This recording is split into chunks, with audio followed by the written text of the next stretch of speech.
Massive declines in the producer price index. Massive.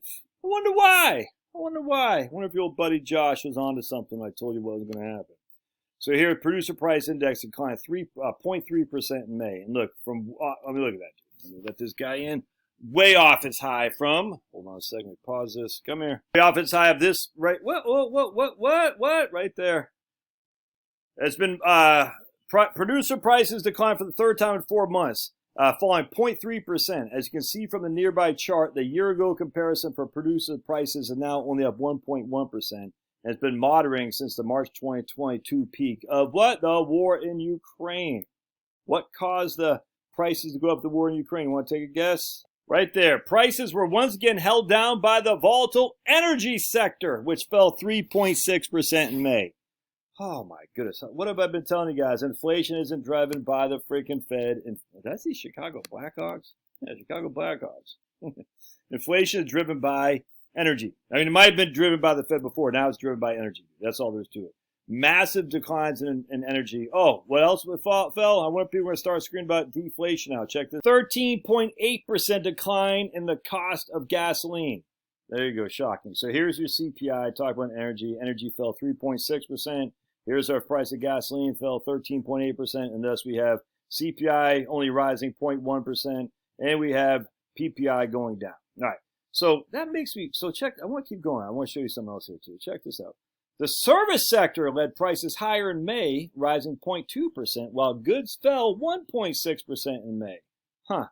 And that we're going to show you something. After 4 of my book, the deflation is here. So we're going to go down here and we're going to show you something. So the table below, you'll see the growth in personal consumption expenditures, PCE, has dropped every single decade. Well, not really dropped there, flattened, but still has dropped from basically 1960 to 2010. Every single decade, PC, personal consumption expenditures. All right, so the growth of personal consumption expenditures in the 1960s was 4.4, 3.5, 3.3, 3.3, 2.4. All right, PCE, personal consumption expenditures is what drives economic growth, PCE. We all know this. About 70% of GDP is attributed to PCE, personal consumption expenditures. PCE can be driven in two different things, two different categories, goods and services. Goods, durable goods, non-durable goods. Durable goods are motor vehicles and parts, household equipment, recreational goods. Non-durable goods are food, clothing, gasoline, and other energy goods. They're non-durable. Durable goods are your fridge. You're looking at your fridge. Services, on the other hand, are health and housing utilities, health care, transportation, financial services, food services. So goods and services. All right, keep that in the back of your mind. Why has PCE growth scrolled down from 4.4 to 2.4? One reason is, quote, and this is from the BLS, the slower growth was accounted for by slower growth in disposable personal income, slower growth in PCE. PCE leads to higher GDP. I should say PCE goes to GDP. They go hand in hand. Slower PCE growth, slower GDP growth, and slower inflation. All right, let's keep going. The slower growth was accounted for by slower growth in disposable personal income and by an increase in personal savings rate. What? People are saving more? Oh my goodness. If someone should write a book on that the savings rate hasn't been dropping when you factor in Social Security FICA taxes. Oh, I did. I wrote that book. You can retire on Social Security. Even accounting for the slowing growth in disposable income, the reason PCE is slowing is because our spending is different now than what it was decades ago. Notice the chart from 1959 to 2009 below, all right? The expenditures, contributions to percent change annual growth rate. The expenditures, the change in share of expenditures on goods is down 22% from 1959. All right, look at that. Share of current dollar PCE, 22% decline for goods. Oh, a 22% increase in services. All right, what's happening here? What this means, we replace spending our money on things we need. Remember, goods and services. All right, so we spent money on things we need, durable goods. We got motor vehicles and parts, furnishing and household equipment. Food is a good. All right, we got goods. Food is a good. The things we want. transportation services, recreation services, financial services, housing and utilities. We want housing and utilities, but do we need the house that's this big I'm living in right now? The answer is no. So it changed, replace spending on things we need for things we want. Quote, a large increase in the share of PCE accounted for by services, particularly for healthcare and financial services and insurance.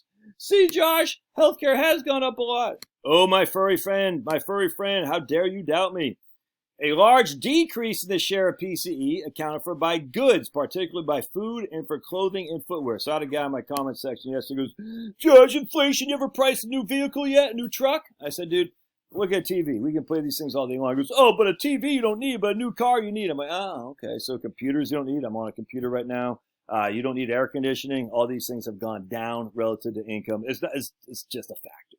The idea, look, we're always going to have people like, oh my goodness, look at the prices that got up on a new truck. Do you actually need a new truck right now? No, you don't need a new truck. You can still drive an older truck. However, and we can sit there and say TVs, personal computers, phones, all this stuff has gone down. The cost of call long distance. The cost for your food has gone down relative to your income. That's why you have more disposable income, because it costs less to provide 3 hots and a cot. I just don't get it, man. People just want, because they don't like the occupant in the house. They hate Sniffy Joe, and they want to pin everything on Sniffy Joe. And I find that to be arrogant, frankly, because at the end of the day, your life is better now than it used to be. That's just a factor. No, it's not. It might not be specific for you. For me, it is, and for the vast majority of it is as well. We have easier access to information, communication, entertainment, everything you possibly want. No one's skinny. No one's down to freaking lack of food anymore in the United States. We're all overweight. We're all over-medicated, and we're all overly stimulated with entertainment. All right, let's keep going. Now, you might look at the table above and say, but Josh, look how much healthcare has increased. Healthcare has increased by right here.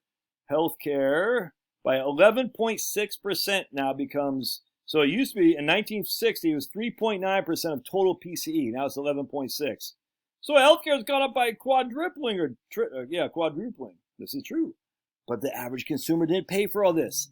Quote, a significant decrease in the share of PCE accounted for by out-of-pocket expenditures.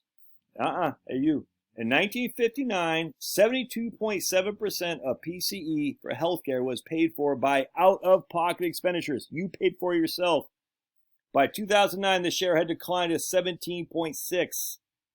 During this period, the share of PCE for healthcare went from 3.4% to 45.4%. The most important changes in government funding of PCE, personal consumption expenditures, resulted from Medicare and Medicaid. So, 72% of healthcare spending was paid for you out of pocket in 1959. 17.6% of total healthcare spending is paid for you out of pocket in 2009. And yet the share of PCE, personal consumption expenditures, went from 3.9% to 45.4% in terms of paid by the government. The government is basically paying half the bill. Even Jonathan Clements, who I frequently criticize, wrote this in his Money Guide 2016 book. Over the past 50 years, we've seen 2 key changes in the way America spends. First, we're devoting less of our income to life's basics. Clothing, footwear, food, and beverages account for just 11% of total spending, which is down from 27.4% in 1959. Secondly, spending on healthcare, financial services, and insurance has soared. For instance, healthcare rose from 5.9% of total spending to 19% in 2009. Much of this cost wasn't paid directly by the consumer, though. It was paid by private insurance and the government. Now, that's not to say your health insurance hasn't increased. Of course it had. However, very, very few people had health insurance back in the day, which I prove in other chapters of my book, which I'll share with you. But that's the beauty of insurance.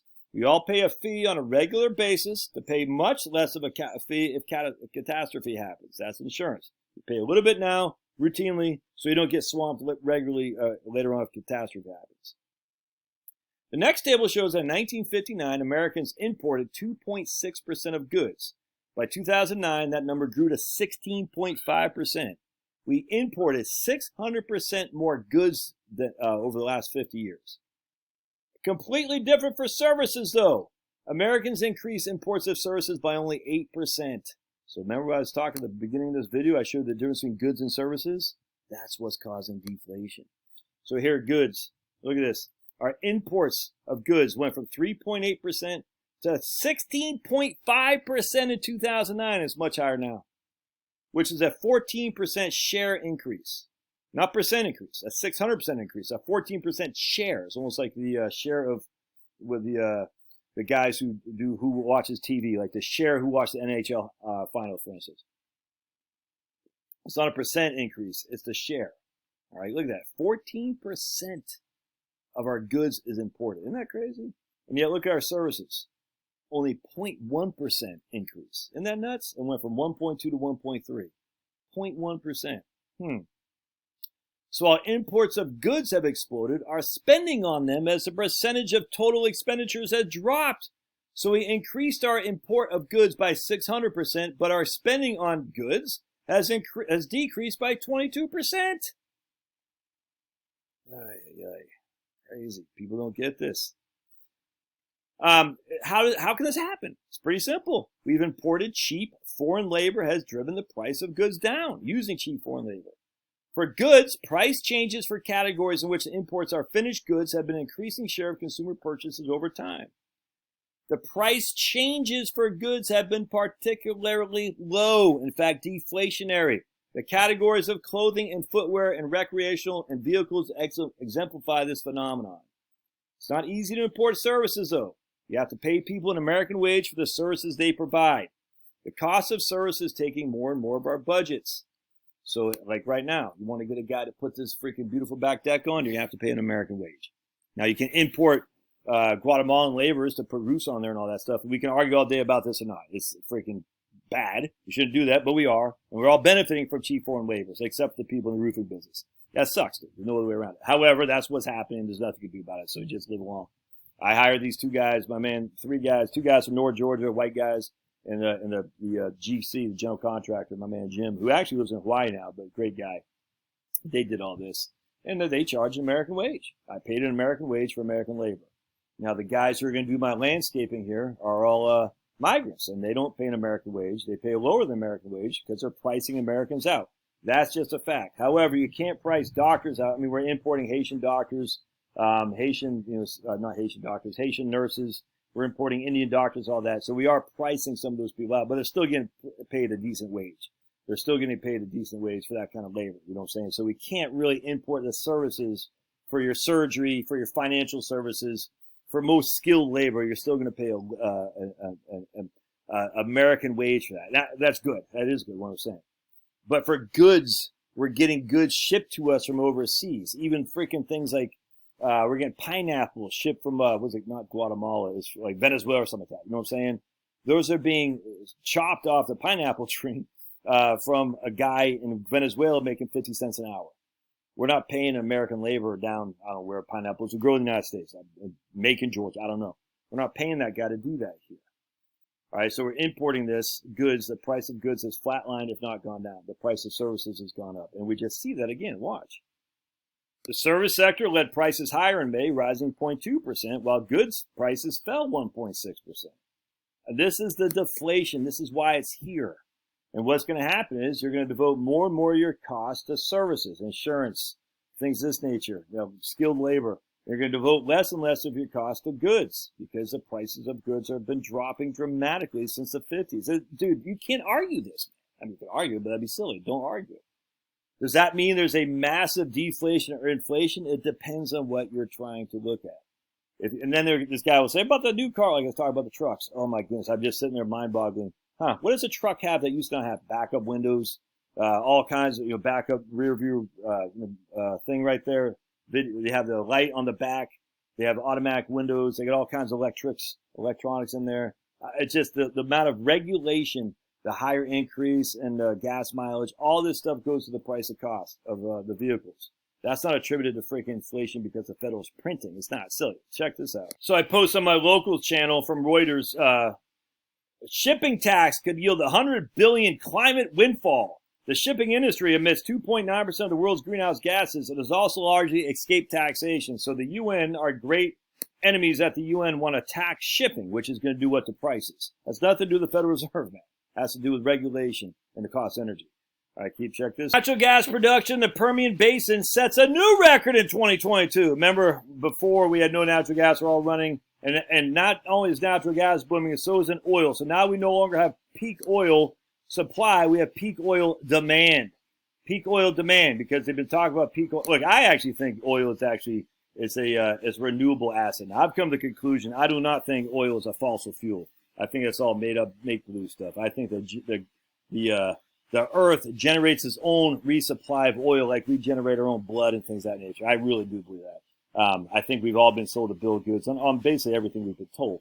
That's why we never run out of oil, but they've been wanting to say we're running out of oil. That's why they used to say peak oil, peak oil, peak oil. We got to change because we're running out of oil. We got to change. That's what they used to say. And then we said, we're never really running out of oil.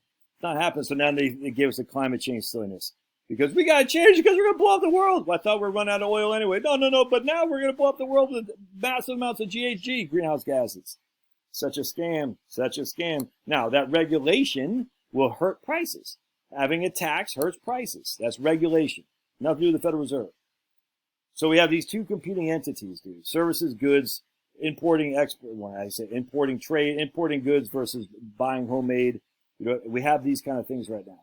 The issue is more and more we're going to be paying more higher prices for imports if they do increase shipping costs and things of that nature.